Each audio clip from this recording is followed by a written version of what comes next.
I'm Michelle. And I'm Catherine. And we're here at the Healthy Hurried Human podcast, where we talk about keeping pace in a world that never slows down. Being emotionally grounded. This episode is going to cover a lot of ground, but also I think a lot of us have an idea in our mind about what it means to be emotionally grounded, and maybe we're going to stir some things up. I think we might. Simply put, emotionally grounded is being aware of our patterns and being willing to make adjustments. I can't think of there's no reason to try to make this sound bigger than it is. Being emotionally grounded is being aware of our patterns and making adjustments.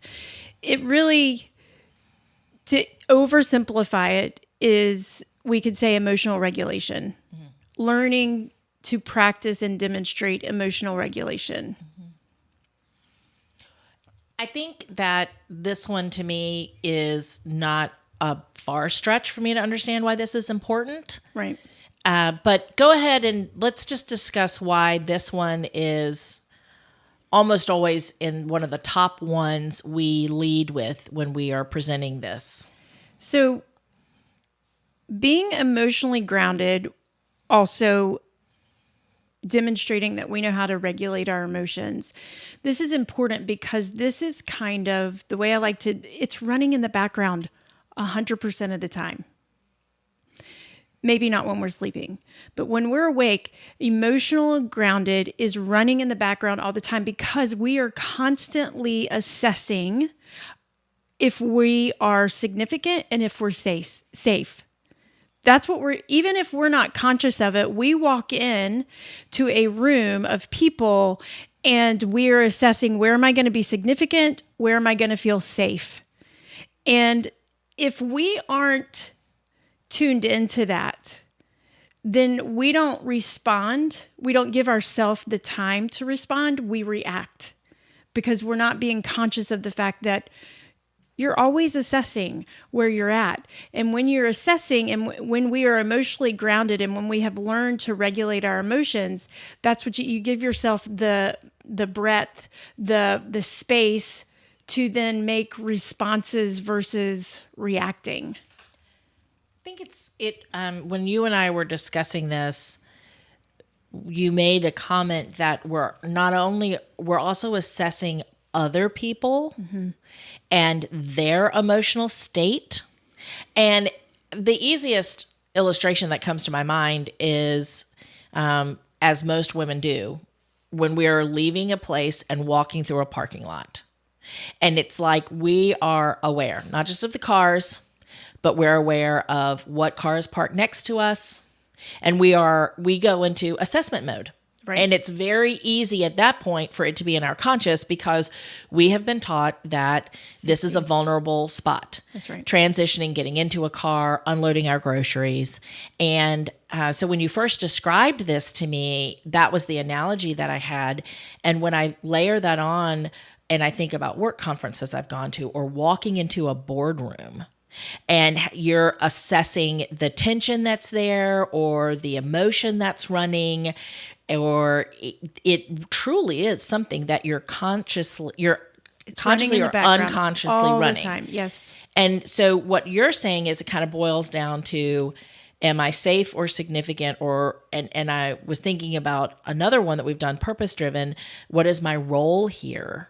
And we're evaluating these situations a lot. Is that only if we're emotionally grounded, or is everyone doing it? Is everyone evaluating? Mm-hmm. Yeah, we all, because it's part of the human experience. And that's why I say, I'm going to keep saying this. You're going to be like, stop saying that. But the running in the background of the unconscious, I love your analogy of we are very conscious of it when we are in a safety situation. We feel, and women tend to ignite this a little bit more than men because we're more of an antenna. There you go. That southern accent's trying to come out. We feel the things, whereas men are more concrete when it comes to emotional outside influences. But men are doing this too. It's our human experience to be running in the background, wondering if we are significant, if we're safe. I would say women tend to not. I don't. The generalization here. We're just saying kind of by nature, by gender. Women tend to do it more on the safety side of things, whereas men are looking for significance. The male ego, and I don't mean that in a negative way, but the male ego that's looking for, am I going to stand out? That's what they are consciously running in the background, trying to make sure that they have their place. That's kind of how men and women can be wired to be. But emotional regulation is something we start picking up on. We come into the world looking for the person who's looking for us. Babies are born looking for the person, their mother, who is looking for them. And so all of your childhood, that's why we know that children can really tune into, they may not be able to label the room, but children can pick up on the energy in the room because theirs is running in the background. Am I going to be safe? Am I loved here? Am I significant? Am I important? And so we carry that through our entire life. It just looks different at different phases, at different times, different ages. I can think of like 14 different analogies about finding, your eyes meeting across the room with the person you were looking for, or your crush, or your parent, in many different ways, just hopefully the relief or the joy that brings. But it can also be on the flip side of the person you're like, I need to avoid, or, but we've all talked about, sometimes people, just by the way they come into the office, you can tell they've got a dark cloud over their head. Or you go into a conversation and the hot topic points that, and I talked about a situation in one of our previous episodes about one of my colleagues who did me a really great favor by pulling me aside and saying, your passion is being not received as passion in the boardroom. It's coming across as either argumentative, or it's making other people defensive, or what the boss is hearing is you saying this can't be done, instead of you saying, hey, we've got to find a path forward. And my coworker did just a great gift to me, to come and really was talking to me about, was making me aware of your pattern, of my pattern. Right. And it was such a gift and trust building. I guess we were talking about trust building. It was such a great gift in a trust building situation for me, because when you know something, the more that you know, the more choices you have and options to take. And that was knowing that I had the option to choose my actions and behaviors. And that really, to me, is when emotional grounding takes place. Because what I think is really interesting that you said is that it doesn't mean that you're perfect in it every day. That's right. It's that you course correct. And the more you practice, the sooner you correct. I think that the most stifling narrative that a person can have, and that tells me that they are not emotionally grounded, is the narrative of, this is who I am. This is the way I am. That is not emotionally grounded. So being emotionally grounded isn't that you're flawless, that you have reached perfection. It's that you're becoming aware of your patterns and deciding to make adjustments. Being open to that, hearing it from a coworker, hearing it from a spouse, hearing it. It's happened to me. One of my children pointed out one of my patterns to me one time. And I tell you what, it was so eye-opening to hear a child say, I don't know if you know that this is how I feel when you speak to me in this tone. I wanted to make adjustments very quickly.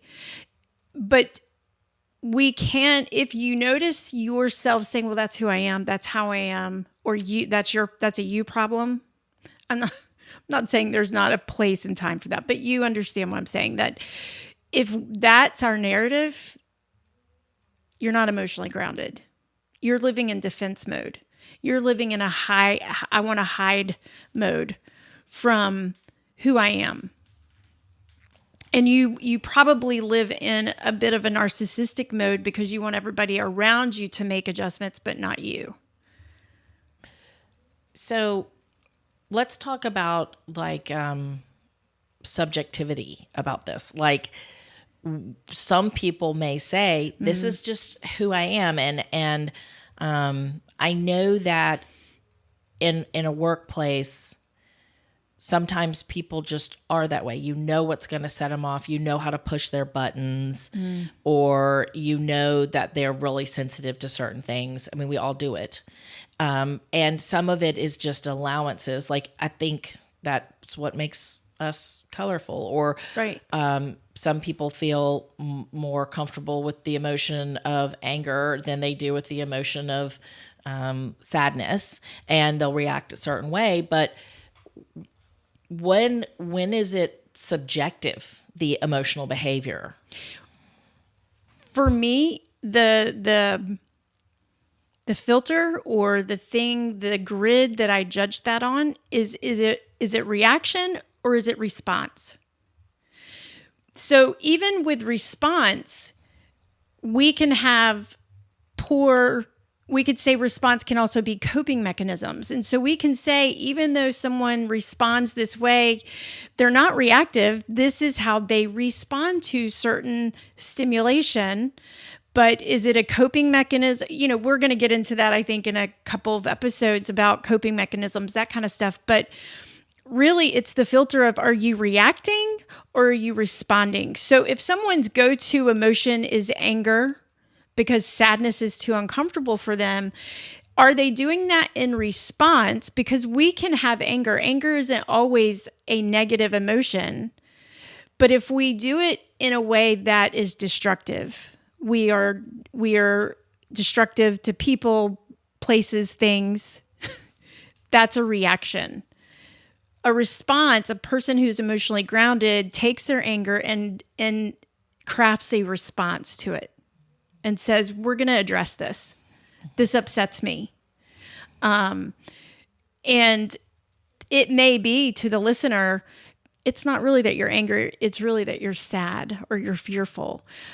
That's okay. You're still hearing their response. You're opening the invitation and you're open for the communication and the relationship to continue, whether it's a coworker relationship, because we can do more with response than we can with reaction. Reaction oftentimes mean we have to clean up. We have to spend our time cleaning up after the reaction.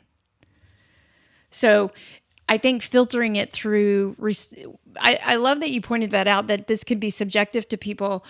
But what takes the subjectivity out is looking at it from, is this a reaction or is this a response? So the regulation of it, like, you can be right, but it doesn't mean that you should lose your cool. And learning the difference between that is really, I think, for emotionally grounded, it's moving to I don't want to call it a higher level, but a more higher functioning yeah. level by your awareness and understanding and seeing it in yourself and saying, this is not the response I want to have. Yeah. This is not the experience that I want to have. It can also be, going back to the whole pattern idea, a quick little story here. Just recently working with one of my female CEOs who's always run a female-centric business. Just how it happened for her is, and then she has now partnered, and the new partner is a male. She is still the CEO, but this partner is very strong personality. And as I'm leading her through some of these changes, she's backing down, or she's going inward. And as we were unpacking this, she said, yeah, I tend to do that because I get intimidated. We can trace that back to, her dad, the way her dad raised her, that kind of thing. But she said, I get really intimidating, even though this partner is not intimidating. It's just my go-to reaction when I'm working with men. And after unpacking that, my challenge to her was to help her see her pattern. And she did. That just a man just being a man, it doesn't mean that there's anything wrong with him or that he's bringing in anything he shouldn't to the table. It was just her pattern of how she responds to a man being her equal or doing a job with her. And it was really interesting to be able to help her work through that and to give her the empowerment of, this is a partner that you guys are equals in this venture. And so here's some steps I want you to take so that you aren't hiding and so that you aren't going inward. And so now she can have a thoughtful response to, but she now understands and sees what her pattern is. And she's not going to be perfect because behavior patterns take a little time to change, but they don't change if we don't ever look at them. At one of my previous jobs, we used a job behavior assessment, and the consultant told a great story about being in a really toxic work environment, and her natural pattern of behavior, she had to squelch because it was so unwelcome. And she went to a new working environment and had to be coached back into her strengths and her patterns because she had had such a bad experience that she had to really default to a person that she wasn't in behavioral or patterns, or she couldn't really display her strengths. It was seen as threatening. And this new job wanted her to be strong in those areas and wanted her to excel. And it took a time for her to get out of that. So there are sometimes situations in unhealthy work environments. That's right. Where your strength is not welcomed, or it's seen as threatening, or you get a person in there who starts doing character assassination by calling you out in a group of people, and because they're either jealous of you or they're angry at you, and there are all sorts of dynamics that take place. And we don't talk a ton about emotional intelligence, but emotional intelligence is really running through a lot of our different spokes on the wheel. That's right. Mm-hmm. And this is one of them, is much more, this one, instead of emotional intelligence, we like to talk about the term self-mastery when it comes to things like That's this. Right. Mm-hmm. And this is truly knowing yourself and yourself in that situation, because you are not going to be able to control the behaviors on the other side of the conference table from you. That's right. You're just not. Mm-hmm. And you can, I can think of 2 or 3 situations. I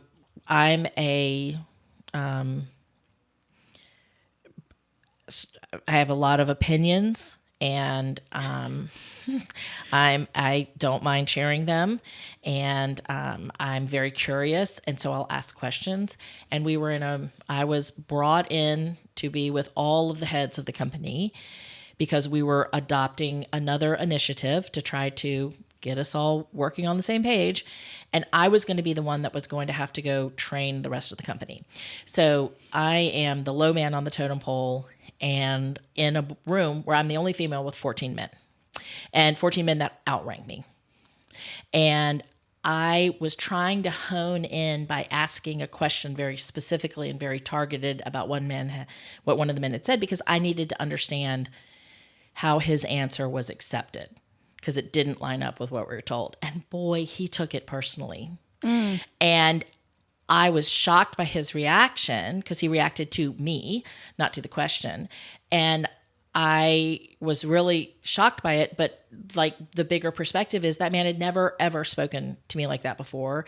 He wasn't a person that ever reacted or was hard to work for with women in the company. I mean, he and I was so shocked by his response, but realized we were all tired. It was the end of the day, and I was unknowingly just kind of seeming like I was targeting him out, because in my mind, I'm like, I have really got to understand this, because Right. I've got to be the one that's got to go and teach it. And I just remember afterwards realizing I also had a choice to give him grace and to say, he's never treated me poorly. My feelings were really kind of hurt. But one of the guys addressed him and said, listen, we're all allowed to question each other. Don't take that personally from Catherine. But it was a big ordeal that later it really affected me. I was really shaken by it.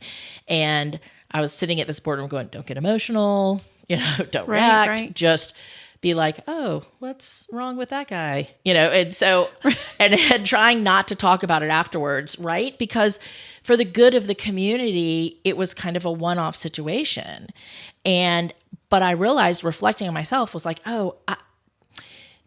there has to have been a better way to have done that, right? Like, what's a better way for me to ask my questions? Because I was really only thinking about myself in that situation. And I was calling him out and saying, but what, this guy, he just didn't give the right answer. And how are we accepting it? It's just type of thing. And it's, sometimes you got to give your coworkers, some understanding in situations like this. We do. I think so. Being emotionally grounded. So I can hear it now. Some of the responses that are hearing this to think that, Catherine, he was in the wrong, and you shouldn't feel like it was any of your fault, because it's that we want to be careful not to make ourselves the victim mentality. And there is some truth to that. But I think it's always okay for us to say, did I contribute to this? Could I have done anything different to not have that happen? Now, sometimes the answer is no. It's no. You and I know of my big story of going to lunch with somebody who just lost their stuff over a really simple get to know you question that had nothing, when we peeled back, it had nothing to do with me. But my first response was, what did I do wrong? And I think that's a natural human question and response. And sometimes there is something to learn. I think for you, I love that you give grace in this situation. I know exactly when you need to know something, when you need to understand it, you're like a dog with a chew toy, like a rope, and it won't let go. I really do want to dig in there. Right. Yeah. But I know that about you, and I know that you're not coming at me. And I don't really take it as that. I don't see it as that, mainly because I know you, and I know that's not what Catherine's about. Catherine is not trying to belittle me or take me down a notch you're not doing that. So whether or not he knew that about you, but that's how he took it in this scenario. We had worked, it really truly was just a culmination of the fact that I kept going, trying to make, I was just, and I had prefaced it by saying, hey, this isn't an attack against you, but this is because this is the type of response that it needs to be a lot more specific. Right. And his response was much more directed at me. And I was just kind of shocked, but I know it wasn't anything that I had done. There was no way in that moment for me to have said anything, but I think about other scenarios, like my niece who is looking for jobs, and she'll come to me and say, oh, I found this job. And this literally happened. I was like, that's not going to work. And here are the reasons why.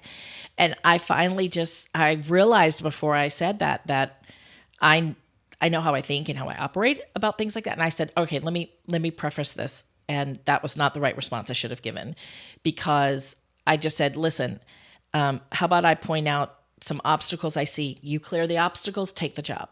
Like, Like, and There you go. Like, I have learned that sometimes, and sometimes it's the second thing I say, not the first, where I will say, okay, I'm going to list what I, off the top of my head, or having had experience in this, what I see are going to be some obstacles. And that doesn't mean don't do it. And it doesn't mean I don't support it. It just means let's get through this. And I learned that in business is that I would have to say to the CEO or the visionary in the room, I've got this great idea. And I'm like, have a very quick mind and a long timeline. And I can throw out these, and I can see where the hurdles we have to cross. Right. And what I've had to learn is to say, it's great. We're on board. I see some challenges ahead that we're going to clear for you, but I may want to, that doesn't have to be the first sentence you say. And that to me is somewhat of a, maybe that is emotionally regulating. Is it not? Or is it? It's emotional regulation. Here's what, two things. One is we gave a very simple definition of what is emotionally grounded. And it's being aware of your patterns, being willing to make the adjustments. Simple, simple, simple, but it's not. The explanation, the definition of this is simple. The work behind it is not. And that's important for everyone to know. Is it may be real simple to recognize your patterns. Making the adjustments can be very difficult because of so many things, our emotional connection to it, the role that we bring, the value that we see we have or don't have. There are so many things that come to that adjustment, that we filter through in making that adjustment. It's not easy. I mean, people have written books upon books on how to do this. If emotional regulation was easy, I would have been the perfect parent this morning. I was preparing for this episode last night, so it's real right there in the front of my mind. And boy, my children can push that button trying to get them out the door for school. And it was, as they left this morning, my husband and I did not get an A+ in getting everybody out to school this morning. And I literally thought, well, there was some real good emotional regulation there, Michelle. The Great crazy, job. I did the same thing this morning. I went to put ice in my cup and there was no ice. And I was like, how simple is it just to turn the ice maker on when you take the last bit of ice? And I realized nobody living in this household is doing anything wrong. I'm late.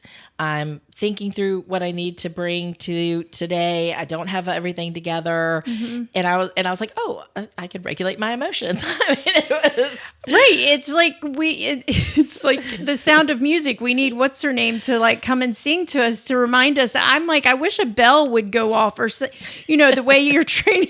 I'm training a puppy. Also, we should put that in there. I need something to be like, ding, ding, ding. This is where you're supposed to. Yeah. That is the hard part. Is I can see my patterns all day long. Mm-hmm. Making the adjustments, doing the things that I need to do to regulate, that is not simple work. It is hard work. And I want anyone who's listening to understand that. It's an easy thing to say, become aware of what you're doing, and then just simply adjust it. It's not that simple. It's the human struggle. Mm-hmm. And so I think that's important for everyone to know, and to give grace for yourself, mm-hmm. and to give grace to others. We're going to talk about aligning with your coworkers in future podcast, and connecting about different things. And humility is something that I think touches on a couple of different things that we talk about. And this is also one for me, just a little bit of humbleness of making the apology, acknowledging the behavior that you want to change. When I was working in customer service, one of the things I learned very, very early on is that customer knows when you are not being honest about a delay in their order or whatever. And I learned the fastest way that I could get to saying, we made the mistake, or this was delayed, that it helped reduce the trust level, or help reduce that lack of trust that was building, mm-hmm. because they just knew when you were covering. And it's always better, I have found, to acknowledge when you acknowledge if you need to go and apologize, or just to say, hey, I'm going to do better. Even if it's to yourself, go back to your desk and say, well, I want to do better next time, or this is what I want to do, how I want to grow. I think that that is such a key part of so much of this is realizing that you are trying and training to be a better version of yourself, a healthier version of yourself, showing up better, regulated, and emotionally grounded for the people around you. I mean, can you imagine if, because we always talk about, well, what would this look like at work? Mm-hmm. Can you imagine? You and I we would be out of work a lot, but if workplaces, work environments, if every single human being in that environment was consciously, not unconsciously, consciously working on their emotional regulation, if every person in a work environment was consciously working on emotional regulation, you would have real close to perfected work environments. Maybe not perfect work, but the environments would be lovely if every person was just consciously working at that. Mm-hmm. Because that meant that when someone fell askew, you could say, hey, just want to make you aware to this pattern. And the person would say, oh my, let me work on that. Well, I will say that specifically with my coworker, there was a measure of trust there. He could come and say that to me because we had a good relationship. Mm-hmm. There are times when people can come and point out your flaws, and it is not with kindness and it is not for goodness. And you don't need to, that is, not brought with the best intention. And there was a proverb my mother made me memorize when I was little that said, the wise man listens to the rebuke of a fool. And that has been ingrained in me of, even if they're coming with malintent or if they're coming to be negative, take a minute and say, is there any truth in this that I could learn from and to become better? And then good. Move on. I mean, it is, when I remember it, it's a good life pattern to have. Well, that goes back to something you and I talk about, is that we can learn something from every single mm-hmm. person. We can, if we're open to it. But emotional regulation is really key for our success in the workplace, especially if we are a leader of people, because whatever we do is going to trickle down. So if we have a reaction that is poor, then that tells anybody underneath us who is also a leader of people that it's okay to have a reaction that is poor, and it trickles on down. Mm-hmm. But if we have a response of grace or humility or of teaching or of softness, that also trickles down, and it shows the others that we put in charge or that we charge with influence over other people. Response is the requirement over reaction. Mm-hmm. And also, if you've had a poor response, a follow-up, when you recognize that your behavior wasn't what you wanted, especially in leadership, to have an apology or a follow-up or an acknowledgement. And if the negative was on display in large quantities, the repair has to be on display in large quantities. That's too. right. You and I've been around to see work environments change a lot, even, being in college and new workforce people in the 90s all the way to today. And we've seen the trends and we've seen it. But you and I think, have heard the stories, or we've experienced it, where in the boardroom or the higher up that you went, that it was almost excused for bad behavior, for reactions, for these explosions. And people would make excuses for the leader, or they own the company, or because I'm the CEO, or because I am the leader, I get to have these reactions and these, angry episodes. Yeah, these angry episodes, and everybody else has to kind of fix it and insulate them, right? Or explain them away, or they're eccentric. There's a famous one that people would talk about that would say, well, he's just real eccentric, to explain away the bad behaviors. And it's really important to know that when we are charged with the influence of other people, whether you're a mid-level manager, whether you are an executive, you're the president, you're the CEO, you are charged with the care of other people. And that is no small thing. Just like to parents. I think anyone who is a good, decent parent would say, I'm in charge. My children are expecting me to emotionally regulate for their benefit. I certainly benefit from it, but they benefit from it even more. I think we have to take that same weight of responsibility when we are in the workplace. That if anyone looks to me for anything, I need to be very careful. This is good, holy work to work on regulating my emotions, to be emotionally grounded, to do the work to understand what my patterns are and make the adjustments so that leads me to how we're going to end this. I want to recommend this book by Dr. Nicole LaPera. It's How to Do the Work. I recommend this book so often to people, and oftentimes it's my workforce CEOs who are interested in doing this book. But she has a lot of great tools and strategies for how to do emotional regulation work. Thanks, Michelle. The Healthy Hurried Human podcast is presented by Foxygen Consulting. At Foxygen, we provide business and performance psychology and consulting. We believe healthier people make a healthier workplace. Foxygen Consulting, breathing new life into your organization.